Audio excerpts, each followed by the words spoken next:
O dia começa aí, assim, a avalanche já te pegou.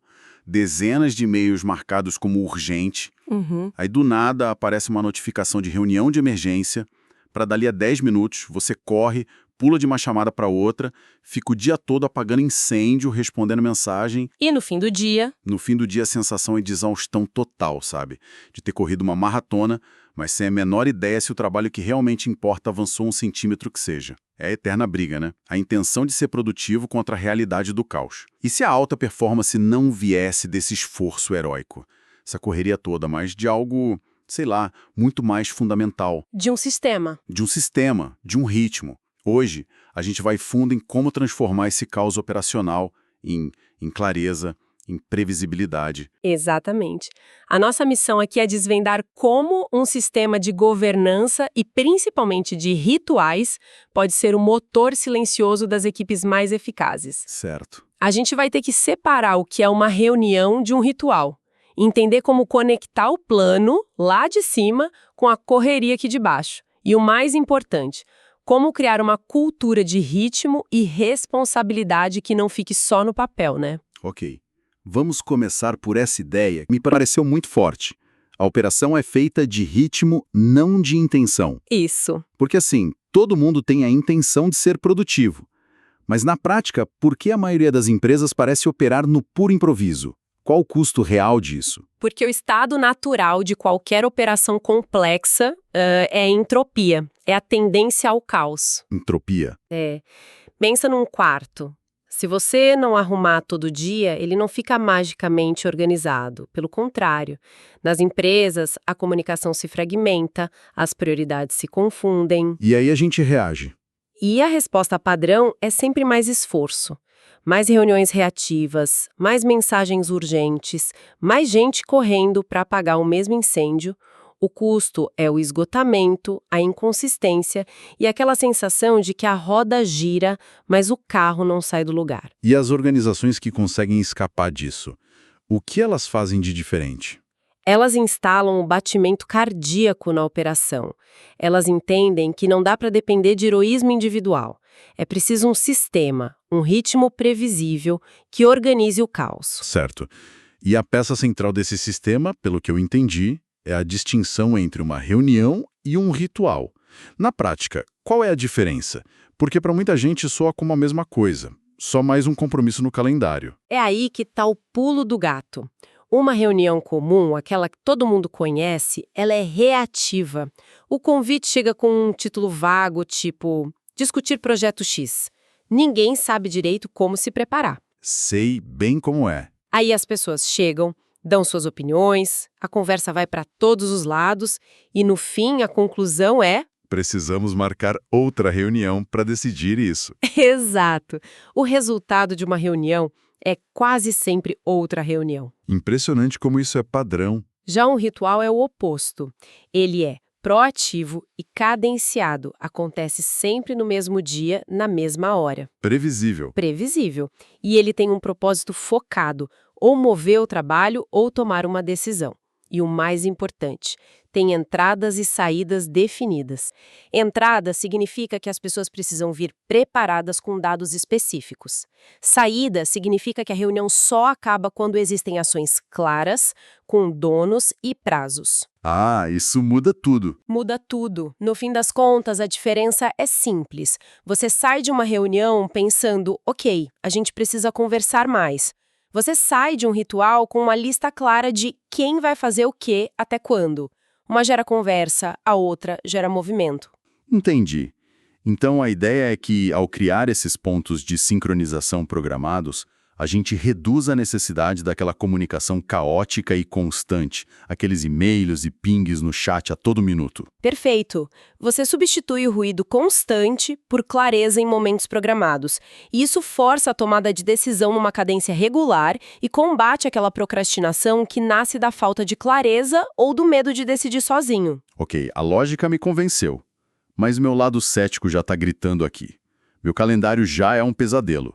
A ideia de adicionar rituais diários, semanais, mensais, Como isso não vira só mais burocracia, mais compromissos inúteis? Essa é a preocupação mais comum e a mais legítima. Não se trata de adicionar mais compromissos, mas de projetar os compromissos certos com os propósitos certos, sabe?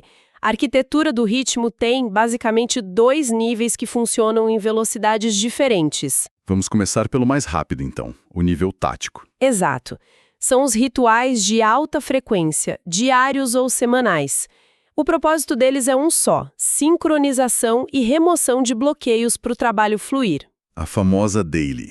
O exemplo clássico é a stand-up diária, a daily. Ah, daily. Já participei de tantas que pareciam uma tortura. Lembro de uma empresa onde a nossa daily durava, sei lá, 45 minutos. Nossa! Com 20 pessoas e cada um recitava uma lista de tarefas para o chefe. Era um desperdício de tempo monumental. Você descreveu a anti-daily. Essa é a execução errada. É um relatório de status disfarçado. Uma daily eficaz não pode passar de 15 minutos. De pé, para criar um senso de urgência. E o foco muda completamente. Não é sobre as pessoas, é sobre o fluxo de trabalho. As perguntas não são o que você fez ontem. Ok, se eu entrasse na sala de uma daily ideal agora, o que eu ouviria de diferente? Você ouviria a equipe respondendo a 3 perguntas focadas no futuro e no coletivo. Primeira, o que nós, como time, precisamos fazer hoje para que o nosso trabalho mais importante avance? Nós, como time. Gostei. Segunda, existe algum bloqueio impedindo o nosso fluxo agora? E terceira, existe algum risco no horizonte para o qual a gente já precisa se preparar? E se surge uma discussão mais longa? Vai para o que a gente chama de estacionamento. Anota o tema para ser tratado depois, só com as pessoas estritamente necessárias. Isso parece ótimo na teoria, mas soa difícil de implementar. E se o líder da equipe é justamente do tipo que adora transformar a daily nesse relatório de status para ele mesmo, como uma equipe pode sutilmente corrigir esse comportamento sem criar um conflito? É um desafio, com certeza. A melhor abordagem é trazer o foco para o resultado. A equipe pode propor um experimento, sabe? Dizer algo como: que tal tentarmos esse formato focado no fluxo por uma semana e ver se conseguimos resolver os bloqueios mais rápido? Mostrar o valor na prática. Exato. Quando o líder percebe que o novo formato destrava problemas e acelera a entrega, a resistência geralmente diminui. Certo, entendi a lógica da dele para os ajustes do dia a dia. Mas como a gente garante que essa correria diária está nos levando na direção certa?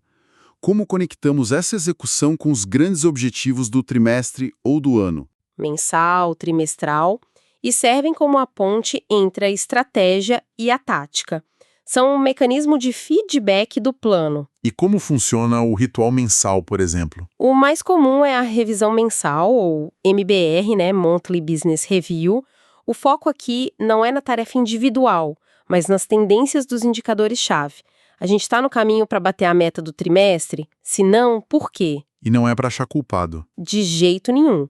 A MBR não é para encontrar culpados, é para analisar os dados, gerar hipóteses sobre os desvios e definir os ajustes táticos necessários para voltar aos trilhos. Certo, então a MBR é o check-up mensal para ver se o plano de voo está funcionando. Mas imagino que às vezes o problema não é a execução do plano, mas o próprio plano. A estratégia pode estar errada. É aí que entra a revisão trimestral? Nela, a gente dá um passo para trás. A pergunta não é apenas estamos executando bem o plano, mas sim, este ainda é o plano certo? Faz sentido. O mercado mudou.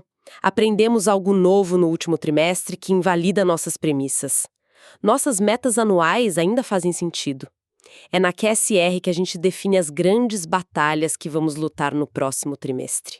Então, se a gente pensar bem, é tipo uma cascata de clareza, né? Uma cascata de clareza, adorei. A QSR trimestral define o destino no mapa, a MBR mensal verifica se o navio está na rota certa e ajusta o leme. Uhum. E a dele garante que os remadores estão sincronizados e superando as ondas do dia a dia. É a analogia perfeita.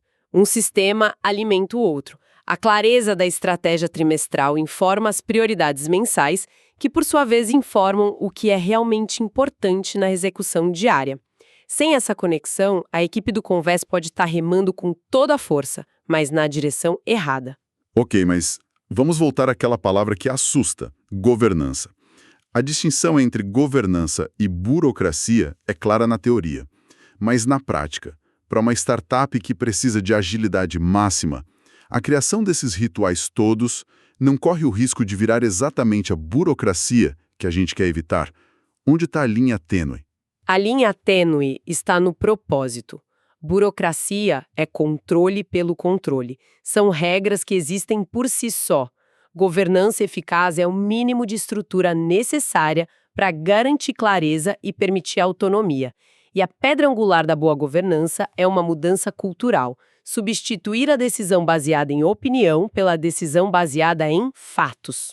Isso é fundamental. Numa governança fraca, a decisão vem de quem tem o cargo mais alto ou a voz mais alta. Numa governança forte, a primeira pergunta é sempre: o que os dados nos dizem? E como isso se transforma num ciclo que realmente gera ação, e não só relatórios e gráficos bonitos. O ciclo é simples e muito poderoso. É ritmo, depois indicadores, decisão e ação. Ok. O ritmo, como a gente viu, é o ritual criando o tempo e o espaço para a conversa acontecer. Certo, compromisso sagrado no calendário. Isso. Depois, os indicadores. Os dados são a entrada obrigatória, a leitura da realidade. Não tem eu acho. É o ponto de partida não negociável, então. Exato. O terceiro passo é a decisão. Com base nos dados, a equipe analisa as causas dos desvios e decide o que fazer. E, por fim, a ação. Essa decisão se transforma numa tarefa concreta, com dono e prazo. Que vai ser revisada no próximo ciclo. Exatamente. Esse ciclo fechado é o motor da execução disciplinada.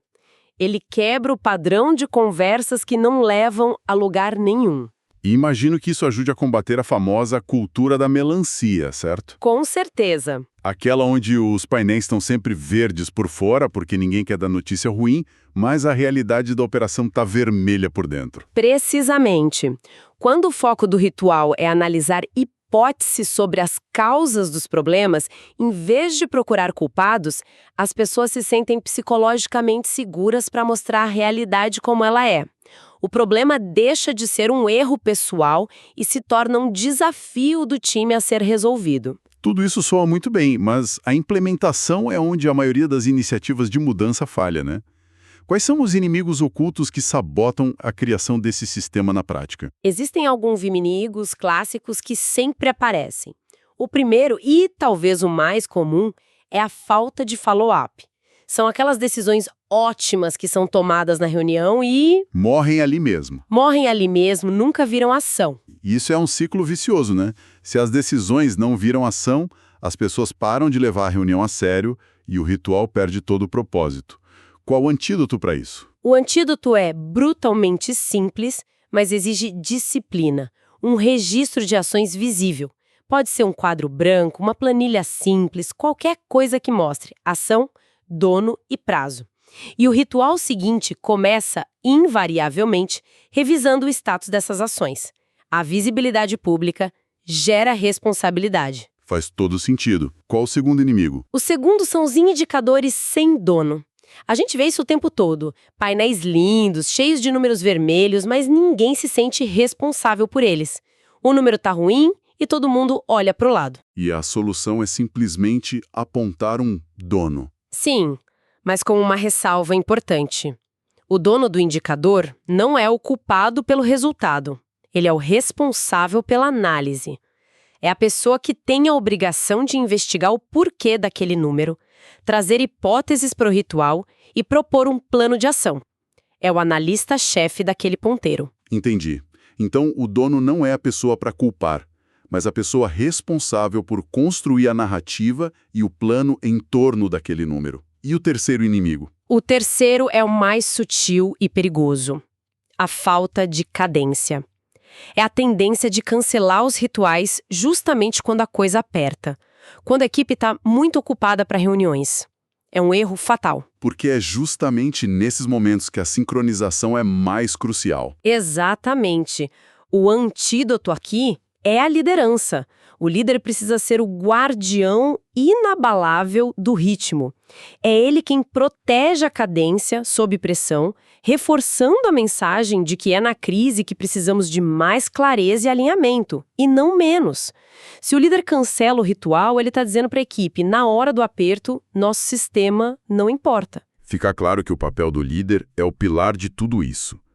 Ele não é só um participante, ele é o arquiteto, o facilitador e, principalmente, o guardião do sistema. Se o líder chega atrasado, despreparado ou é o primeiro a sugerir cancelar, ele destrói a cultura que está tentando criar. Sem dúvida. A disciplina da equipe é sempre um reflexo direto da disciplina da sua liderança. Não há como escapar disso. Recapitulando então, a grande mensagem aqui não é sobre ter mais reuniões. Pelo contrário, é sobre ter menos reuniões reativas e mais rituais proativos. É sobre projetar intencionalmente um sistema que substitui o ruído pela clareza, o improviso pelo ritmo e a reatividade pela disciplina. Uma operação que atinge a maturidade não é aquela sem problemas, é aquela que é calma, previsível, não pela ausência de desafios, mas pela força e confiança no sistema que ela usa para resolvê-los. Exato. Isso nos leva a uma reflexão final. A maturidade de uma operação não se mede pelo silêncio, mas pela previsibilidade e disciplina do sistema que ela usa para identificar e resolver seus problemas. Então, o pensamento que fica é, olhando para o fluxo de trabalho atual, para o caos do dia a dia, qual daqueles inimigos dos rituais, a falta de follow-up, os indicadores sem dono, a cadência frágil, é o mais presente? E qual seria a menor, a mais simples ação possível a ser tomada amanhã para começar a combatê-lo?